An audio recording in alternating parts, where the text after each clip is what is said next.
Chapter 7. Federalism.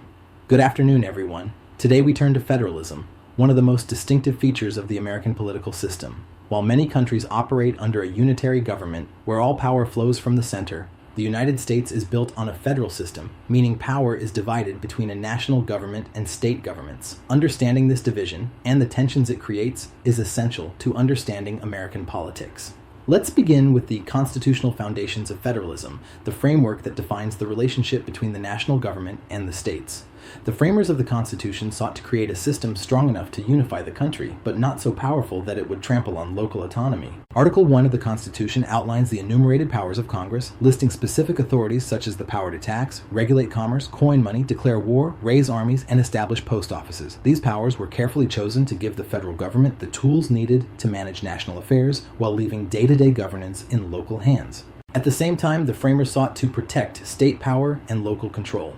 The 10th Amendment, part of the Bill of Rights, explicitly reserves to the states or the people all powers not delegated to the federal government by the Constitution. This amendment has served as the constitutional anchor for arguments in favor of state sovereignty, particularly in areas like education, family law, and policing, where states have traditionally exercised wide authority. From the very beginning, then, federalism has been a balancing act. The Constitution established a dynamic tension between national authority and state autonomy, a tension that has shaped American political life ever since. The federal government was given enough power to govern effectively, but the states retained significant independence to reflect the diversity of America's regions and communities. This dual structure created opportunities for cooperation and innovation, but also generated conflict and legal battles as the boundaries of power shifted over time. Alongside these specific powers, the Constitution also included the Necessary and Proper Clause, often referred to as the Elastic Clause. This provision gives Congress the flexibility to pass laws needed to carry out its enumerated powers, even if those laws are not explicitly mentioned in the Constitution. Over time, this clause has been one of the most debated passages in American constitutional law, serving as the basis for significant expansions of federal authority. Equally important is the Supremacy Clause, found in Article 6. It declares that the Constitution, federal laws, and treaties are the supreme law of the land. This means that when state laws conflict with federal laws, federal authority prevails. The Supremacy Clause was essential in preventing the kind of fragmentation that had plagued the United States under the Articles of Confederation, ensuring that the new union would function as a single nation rather than a loose alliance of states.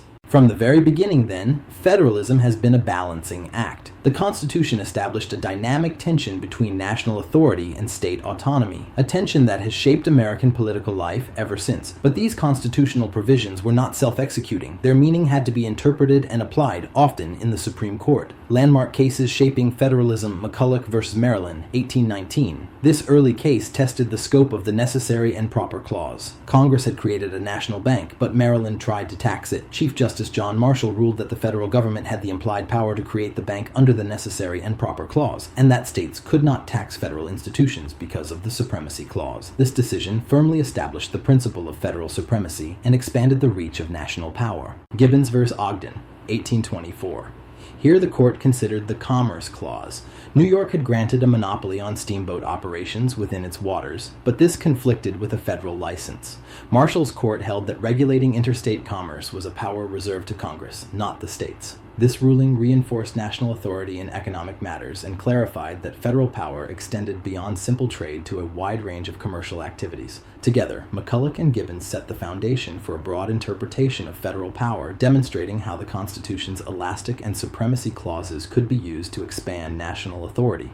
Historically, the balance of power between states and the national government has shifted dramatically over time. Under the Articles of Confederation, 1781-1789, which served as America's first national framework, the states held nearly all the power. The national government existed, but it was deliberately designed to be weak. Congress could not levy taxes directly, regulate commerce between the states, or enforce its laws without the cooperation of state legislatures. Each state retained its sovereignty, and the central government was little more than a coordinating body for the collective.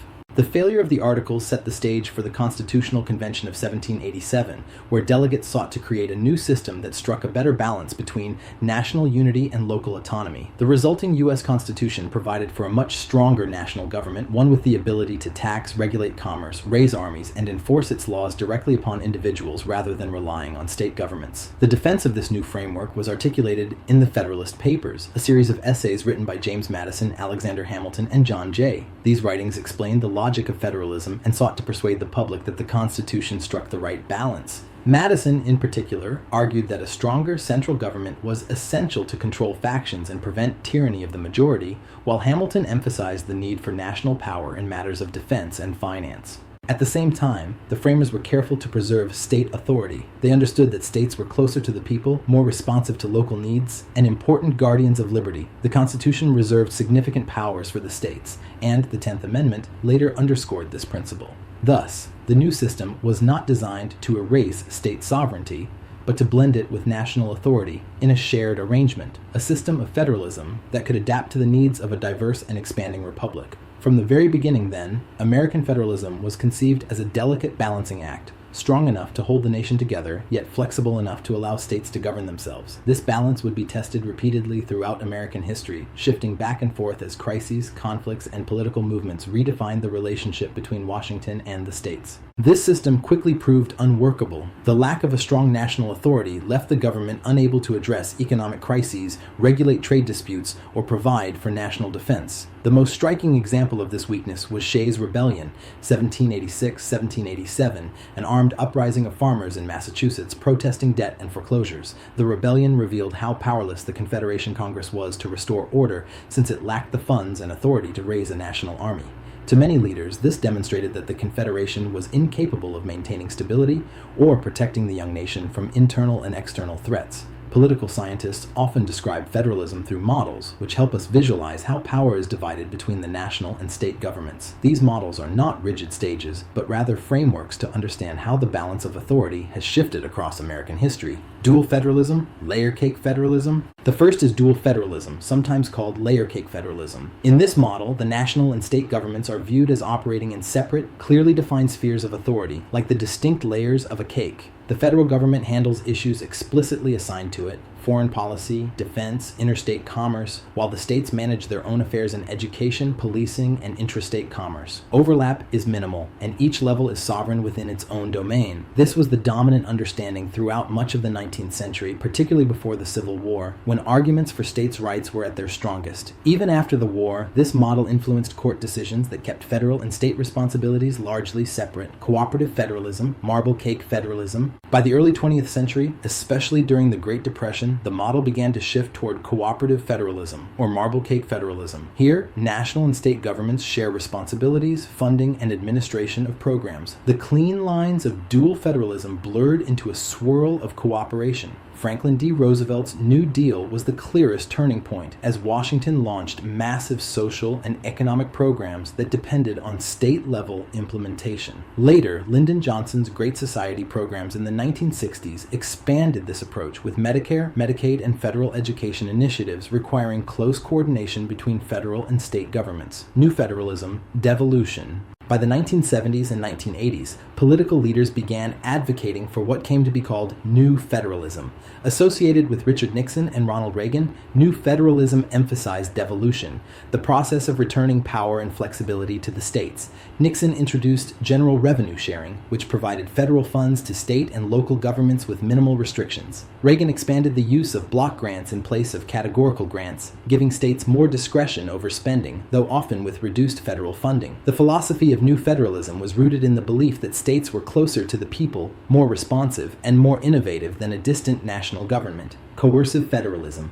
Strings attached. Since the late 20th century, scholars have identified a fourth model, coercive federalism. Unlike the cooperative spirit of the New Deal era, coercive federalism involves the federal government pressuring states to comply with national priorities, often through conditions tied to funding. Instead of working as equal partners, Washington sets requirements and threatens to withhold money if states do not comply. A famous example is the National Minimum Drinking Age Act of 1984, in which Congress required states to raise the drinking age to 21 or lose a portion of their federal highway funds.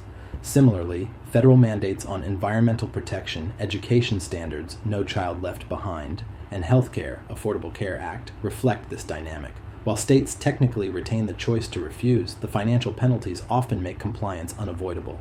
The evolution of federalism. Taken together, these four models, dual federalism, cooperative federalism, new federalism, and coercive federalism, illustrate how American federalism has been dynamic and contested. Each shift reflects changing historical contexts, the independence of the states in the 19th century, the necessity of cooperation during economic and social crises, the decentralization push of the late 20th century, and the growing reliance on national mandates in recent decades. Federalism is not static. It evolves as new challenges arise, ensuring that the balance between national authority and state autonomy remains one of the most enduring debates in American politics. Why does federalism matter? One advantage is policy diversity. States serve as laboratories of democracy, trying out policies that might later spread nationwide. For example, Massachusetts pioneered healthcare reform before the Affordable Care Act. Federalism also brings government closer to the people and provides multiple access points for participation. But federalism has challenges. It can create conflicts between state and national authority. Consider marijuana legalization. Some states have legalized it, but federal law still classifies it as illegal. Federalism can also lead to inequality. Since states vary in resources and priorities, think of differences in education funding or healthcare access. Another challenge comes in the form of unfunded mandates, when the federal government requires states to implement programs without providing sufficient funding. The courts often step in to referee these conflicts.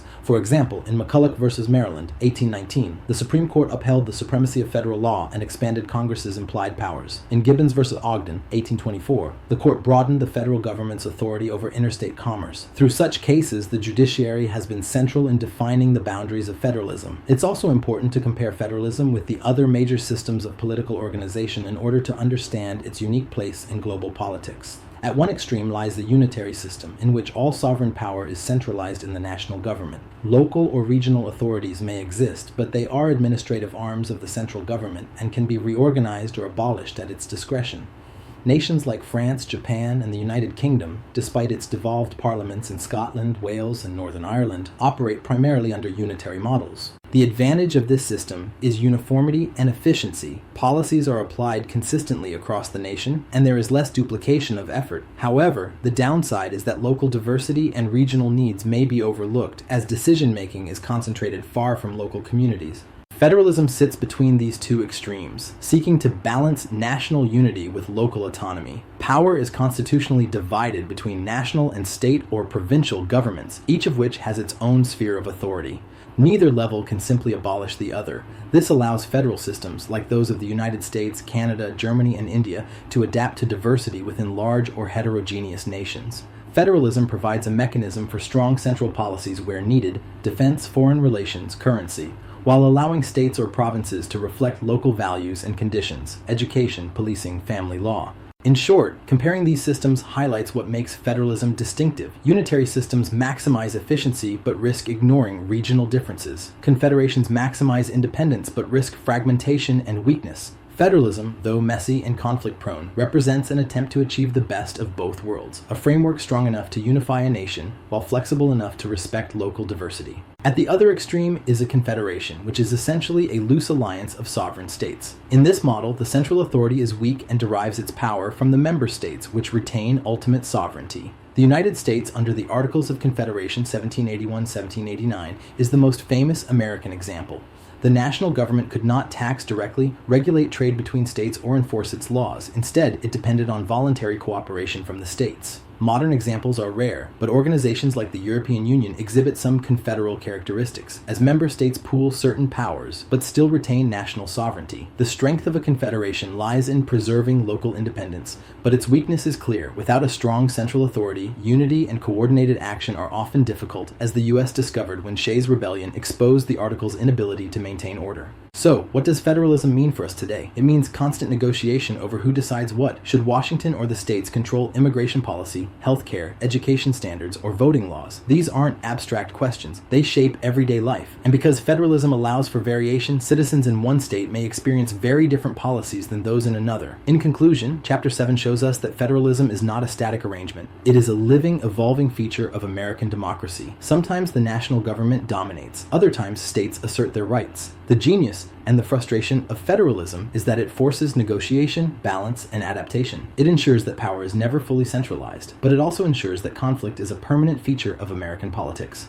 Next time, we'll move to Chapter 8, where we'll explore the Declaration of Independence and the Constitution and see how the ideals of liberty and equality became the framework for America's political order.